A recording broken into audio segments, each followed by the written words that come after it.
આવી ગઈ છે ભાઈ ગુજરાત ટાઇટન્સની છેલ્લી લીગ મેચ, એ પણ ચેન્નઈ સુપર કિંગ્સ સામે. એક બાજુ શુભમન ગિલ હશે તો બીજી બાજુ મહેન્દ્રસિંહ ધોની. આજે જો ગુજરાતની ટીમ હારી ગઈ તો ટોપ 2 માં ફિનિશ કરવાનું અઘરું પડી જવાનું છે. શું ગુજરાતની ટીમ કોઈ ફેરફાર કરવાની છે? પ્લેઇંગ 11 કેવી જોવા મળવાની છે? ભાઈ પંજાબની ટીમ પણ દિલ્હી સામે હારી ગઈ છે. ધેટ મીન્સ કે મુંબઈ ઇન્ડિયન્સ હજુ પણ ટોપ 2 માં ફિનિશ કરી શકે છે. કોણ જીત્યું ગઈકાલનું ગીવ અવે? આજે 1000 રૂપિયા જીતવા માટેના સવાલો કયા કયા છે? શુભમન ગિલ ભારતીય ટેસ્ટ ટીમના નવા કેપ્ટન બની ગયા છે. કરીશું આ બધી જ વાતો આપણે ડિટેલમાં ડિસ્કસ આ વિડીયોમાં. પરંતુ એની પહેલા જો તમે હજુ સુધી આ ચેનલને સબસ્ક્રાઇબ નથી કરી તો અત્યારે જ ખાસ કરીને સબસ્ક્રાઇબ કરી દેજો, કારણ કે હું ક્રિકેટને લગતા, આઈપીએલને લગતા આ જ પ્રકારના ઇન્ટરેસ્ટિંગ વિડીયો ડેઈલી આપણી ગુજરાતી ભાષામાં બનાવતો હોઉં છું. અને હા, સબસ્ક્રાઇબ કરવાની સાથે સાથે નોટિફિકેશન પણ ખાસ કરીને ઓન કરી દેજો કે જેથી કરીને આવા બધા જ વિડીયો સૌથી પહેલા તમારા સુધી પહોંચી જાય. હેલો ફ્રેન્ડ્સ, તમે જોઈ રહ્યા છો આઈપીએલની વાતો વિથ ઈશાન જોશી. કેમ છો ભાઈ? મજામાં? પંજાબ સિવાય જો તમે ગુજરાત, મુંબઈ અને આરસીબી ના ફેન હશો તો 100% મજામાં જ હશો. ભાઈ શું ચાલી રહ્યું છે આઈપીએલમાં? સતત ત્રીજા દિવસે ટોપ 4 વાળી ટીમ હારી ગઈ છે. પહેલા ગુજરાત ટાઇટન્સ, પછી આરસીબી અને હવે પંજાબ કિંગ્સ. જો કે દિલ્હી સામે પંજાબની ટીમ હારી જતા પોઈન્ટ્સ ટેબલ એકદમ ઇન્ટરેસ્ટિંગ બની ગયું છે અને હજુ 4 માંથી એક પણ ટીમ ઓફિશિયલી ટોપ 2 માટે ક્વોલિફાય નથી થઈ. હવે માત્ર 4 જ મેચો બાકી છે અને હજુ 4 માંથી કોઈ પણ 2 ટીમ ટોપ 2 માટે ક્વોલિફાય કરી શકે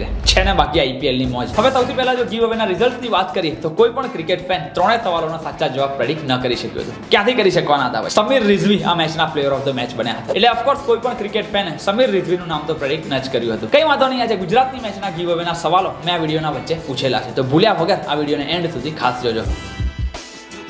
હવે ગઈકાલે રમાયેલી પંજાબની મેચની વાત કરીએ એની પહેલા ડિટેલમાં આજે રમાનારી ગુજરાત વર્સિસ ચેન્નઈ મેચ વિશે જોઈ લઈએ. નરેન્દ્ર મોદી સ્ટેડિયમમાં આજે બપોરે 3:30 વાગે ગુજરાત અને ચેન્નઈની ટીમો એકબીજા સામે ટકરાવવાની છે. મેં તો ભાઈ ટિકિટો લઈ લીધી છે, એટલે હું તો મેચ જોવા માટે પહોંચી જવાનો છું. તમે સ્ટેડિયમમાં આવવાના છો કે નહીં એ મને નીચે કોમેન્ટમાં લખીને ખાસ જણાવજો. અને જો આવવાના છો તો ભાઈ અમદાવાદની ગરમીથી બચીને રહેજો, કારણ કે બપોરની મેચ છે એટલે જોરદાર તડકો અને જોરદાર ગરમી આપણને જોવા મળવાની છે. તો પ્લીઝ મેક શ્યોર કે you keep your self hydrated, એટલે કે પાણી પીતા રહેજો અને બાકી મેચની મજા લેતા રહેજો. હવે જો મેચની વાત કરીએ તો સતત ચોથા દિવસે સેમ સિચ્યુએશન વાળી મેચ પાછી આવી ગઈ છે. એટલે કે એક ટીમ ઓલરેડી એલિમિનેટ થઈ ગઈ છે અને એક ટીમ ઓલરેડી ક્વોલિફાય થઈ ગયેલી છે. એટલે ચેન્નઈની ટીમને તો આ મેચ જીતે કે હારે એનાથી કઈ મોટો ફરક નથી પડવાનો, પરંતુ ગુજરાત ટાઇટન્સની ટીમને આ મેચ 100% જીતવી જ પડશે જો તેમને ટોપ 2 માં ફિનિશ કરવું હશે. પોઈન્ટ ટેબલની વાત કરીએ તો અત્યારે ગુજરાત ટાઇટન્સની ટીમ ટોપ ઉપર છે. તેમના 18 પોઈન્ટ થઈ ગયા છે અને હવે આ સીએસકે સામે તેમની છેલ્લી મેચ છે. એટલે જો ગુજરાતની ટીમ આ મેચ હારી જાય છે તો તેઓ 18 પોઈન્ટ ઉપર જ રહી જવાના છે. હવે આરસીબી અને પંજાબની ટીમ પણ ઓલરેડી 17 પોઈન્ટ ઉપર બેઠી છે અને મુંબઈ ઇન્ડિયન્સની ટીમના પણ 16 પોઈન્ટ થઈ ગયા છે. ઇનફેક્ટ મુંબઈ અને પંજાબ વચ્ચે જ એક મેચ તો રમાવાની છે, એટલે આ બંનેમાંથી એક ટીમ તો 18 અથવા તો 19 પોઈન્ટ સુધી પહોંચી જ જવાની છે. અને જો આરસીબીની ટીમ પણ લખનૌને હરાઈ જશે તો તેઓ પણ 19 પોઈન્ટ સુધી પહોંચી જવાના છે. એટલે જો ગુજરાતની ટીમને ટોપ 2 માં સ્થાન આજે જ કન્ફર્મ કરી લેવું હશે તો ગમે તે ભોગે ચેન્નઈની ટીમને હરાવવી જ પડશે. હવે જો બંને ટીમોના હેડ ટુ હેડ રેકોર્ડ્સની વાત કરીએ તો અત્યાર સુધી આઈપીએલના ઇતિહાસમાં ગુજરાત અને ચેન્નઈ વચ્ચે ટોટલ 7 મેચો રમાયેલી છે, જેમાંથી 4 મેચો ગુજરાતની ટીમ જીતી છે અને 3 મેચ સીએસકેની ટીમ જીતી છે. 2024ની આઈપીએલમાં આ બંને ટીમો એક મેચ જીતી હતી, જ્યારે 2023ની આઈપીએલની ફાઇનલ વિશે તો તમને બધાને ખબર જ હશે. ઓલમોસ્ટ જીતી ગયેલી મેચ જીટીના હાથમાંથી આપણા બાપુ રવિન્દ્ર જાડેજા ખેંચી ગયા હતા. જો કે ઓફકોર્સ આઈપીએલ 2025ના કરંટ પરફોર્મન્સીસની વાત કરીએ તો એક ટીમ આસમાન ઉપર છે જ્યારે બીજી ટીમ જમીન ઉપર છે. એટલે કે ગુજરાત ટાઇટન્સની ટીમ પોઈન્ટ ટેબલમાં અત્યારે પહેલા નંબર ઉપર છે તો ચેન્નઈ સુપર કિંગ્સની ટીમ છેલ્લા નંબર ઉપર છે. એટલે રિસર્ચ પરફોર્મન્સીસની વાત કરીએ તો ભાઈ આ આઈપીએલમાં તો કમ્પેરિઝન થાય એવું જ નથી, પણ સ્ટીલ ચેન્નઈ જેવી ટીમને ગુજરાત ટાઇટન્સ હલકામાં લેવાની ભૂલ તો નહીં જ કરે.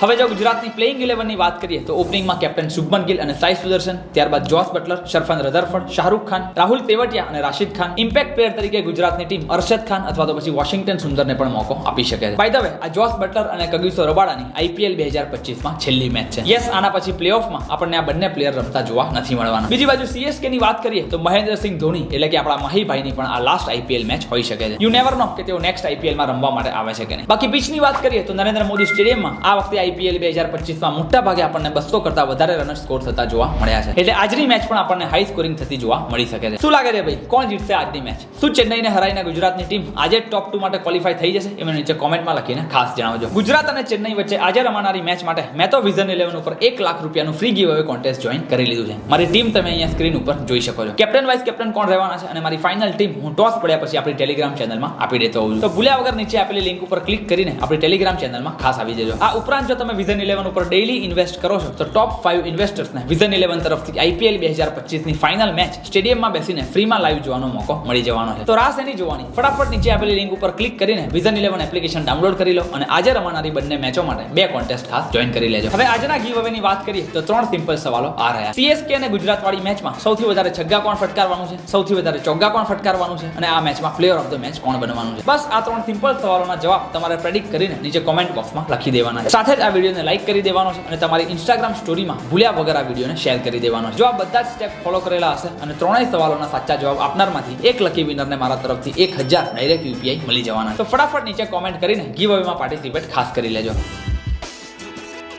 હવે દિલ્હી વર્સિસ પંજાબની વાત કરીએ તો પંજાબ કિંગ્સની ટીમે પહેલા બેટિંગ કરતા 20 ઓવરમાં 206 રન ફટકારી દીધા હતા. બંને ઓપનર્સ તો સસ્તામાં આઉટ થઈ ગયા હતા, પરંતુ ત્યારબાદ ઓસ્ટ્રેલિયાના જોશ ઇંગ્લિશે આવીને તાબડતોડ તબાહી મચાવી દીધી હતી. 12 જ બોલમાં 32 રન ફટકારી દીધા હતા. ત્યારબાદ મિડલ ઓર્ડરમાં શશાંક સિંહ અને નેહાલ વાટેરા આ મેચમાં ફેલ થયા હતા, પરંતુ ભાઈ કપ્તાન સીના તાન શ્રેયસ અય્યરની આપણને જોરદાર 50 જોવા મળી ગઈ હતી. શ્રેયસ અય્યરે દિલ્હી સામે 34 જ બોલમાં 54 રનની એક જોરદાર ઇનિંગ રમી નાખી હતી અને છેલ્લે માર્કસ સ્ટોઇનીસે પણ આવતાની સાથે જ પોતાની એક્સ્ટ્રા ઓર્ડિનરી ફિનિશિંગ સ્કિલ બતાવતા 16 જ બોલમાં 4 છગ્ગા સાથે 44 રન ફટકારીને દિલ્હીના લગભગ બધા જ બોલર્સના ધાગા ખોલી નાખ્યા હતા અને પંજાબની ટીમને 20 ઓવરમાં 200 રનથી ઉપર પહોંચાડી દીધું હતું. હવે દિલ્હીના ચેઝની વાત કરીએ તો આપણને કમ્પ્લીટ ટીમ એફર્ટ જોવા મળ્યું હતું, એટલે લગભગ બધા જ બેટ્સમેનોએ સારું એવું કન્ટ્રીબ્યુશન આપ્યું હતું. શરૂઆતથી વાત કરીએ તો સૌથી પહેલા તો બંને ઓપનર્સે મળીને તાબડતોડ 50 રનની પાર્ટનરશિપ ફટકારી દીધી હતી. કેએલ રાહુલે 21 બોલમાં 35 તો ફાફ ડુ પ્લેસિસે 15 બોલમાં 23 રન સ્કોર કર્યા હતા અને ત્યારબાદ મિડલ ઓર્ડરમાં કરુણ નાયરે આવીને 27 જ બોલમાં 44 રન ફટકારી દેતા દિલ્હીની ટીમને ગેમમાં બનાવી રાખી હતી. જોકે ભાઈ આજની મેચના પ્લેયર ઓફ ધ મેચ રહ્યા હતા Sameer Rizvi. What an amazing young talent. 25 જ બોલમાં 5 છગ્ગા સાથે 58 રન ફટકારીને સમીર રિઝવીએ આખી ગેમને કમ્પ્લીટલી વન સાઇડેડ કરી નાખી હતી અને 3 બોલ બાકી રાખીને દિલ્હીની ટીમે પંજાબે આપેલા 206 રનના ટાર્ગેટને ઇઝીલી ચેસ કરી નાખ્યો હતો. આ જીતની સાથે દિલ્હી કેપિટલ્સની ટીમે 5મા નંબર ઉપર પોતાનું આઈપીએલ 2025નું કેમ્પેન પૂરું કર્યું છે. પંજાબની હાર બાદ જો હવે પોઈન્ટ્સ ટેબલની વાત કરીએ તો સૌથી પહેલા ગુજરાત ટાઇટન્સ પહેલા નંબર ઉપર 18 પોઈન્ટ ઉપર છે, પંજાબ કિંગ્સ 17 પોઈન્ટ ઉપર છે, આરસીબી પણ 17 પોઈન્ટ ઉપર છે અને મુંબઈ ઇન્ડિયન્સ 16 પોઈન્ટ ઉપર છે. એટલે ચારેય ટીમો વચ્ચે એકદમ કટ ટુ કટ રસાકસી ચાલી રહી છે. જો ગુજરાતની ટીમ આજે ચેન્નઈને હરાઈ દેશે તો તેઓ 20 પોઈન્ટ સાથે ઓફિશિયલી ટોપ 2 માટે ક્વોલિફાય થઈ જવાના છે. પછી પંજાબ અને મુંબઈ વચ્ચે એક મેચ થવાની છે, એટલે એ મેચમાં તો ભાઈ જે જીતશે એ જ સૌથી ઉપર જતું રહેવાનું છે. અને છેલ્લા દિવસે આરસીબીની મેચ લખનઉ સામે થવાની છે કે જેમાં મોસ્ટલી આપણને બધું ક્લિયર જોવા મળી જવાનું છે. એટલે છેક છેલ્લા દિવસ સુધી અને છેલ્લી મેચ સુધી આપણને એકદમ રસાકસી જોવા મળવાની છે. આને જ તો પીક આઈપીએલ કહેવાય ને. આ ઉપરાંત જો ભારતીય ટીમની એક મોટી અપડેટની વાત કરીએ તો ટેસ્ટ ક્રિકેટમાં હવે નવા યુગની શરૂઆત થઈ ગઈ છે. યસ, રોહિત શર્માના રિટાયર થયા બાદ હવે ભારતની ટેસ્ટ ટીમના નવા કેપ્ટન તરીકે ઓફિશિયલી શુભમન ગિલના નામની જાહેરાત કરવામાં આવી છે. એટલે શુભમન ગિલ હવે ભારતની ટેસ્ટ ટીમના નવા કેપ્ટન બની ગયા છે. ઇંગ્લેન્ડ સામે રમાનારી 5 મેચની ટેસ્ટ સિરીઝ માટે બીસીસીઆઈએ આખી ભારતીય ટીમની જાહેરાત કરી દીધી છે. તમે અહીંયા સ્ક્રીન ઉપર આખી ભારતની ટીમ જોઈ શકો છો. કેવી લાગી રહી છે ટીમ એ મને નીચે કોમેન્ટમાં લખીને ખાસ જણાવજો. બસ તો that's it for this particular video. જો તમને વિડીયો ગમ્યો હોય તો પ્લીઝ એને લાઈક કરી દેજો અને તમારા દરેક ગુજરાતી મિત્રો સુધી શેર કરી દેજો. ગીવ અવેમાં પાર્ટિસિપેટ કરવાનું બિલકુલ ના ભૂલતા. વિઝન 11 ની લિંક મેં નીચે ડિસ્ક્રિપ્શન બોક્સમાં આપેલી છે, તો અત્યારે જ ડાઉનલોડ કરીને આજે સાંજે રમાનારી બંને મેચો માટે કોન્ટેસ્ટ ખાસ જોઈન કરી લેજો. બાકી આઈપીએલ ને લગતા આવા જ ઇન્ટરેસ્ટિંગ વિડીયો દરરોજ આપણી ગુજરાતી ભાષામાં જોવા માટે આ YouTube ચેનલને ખાસ સબસ્ક્રાઇબ કરી દેજો.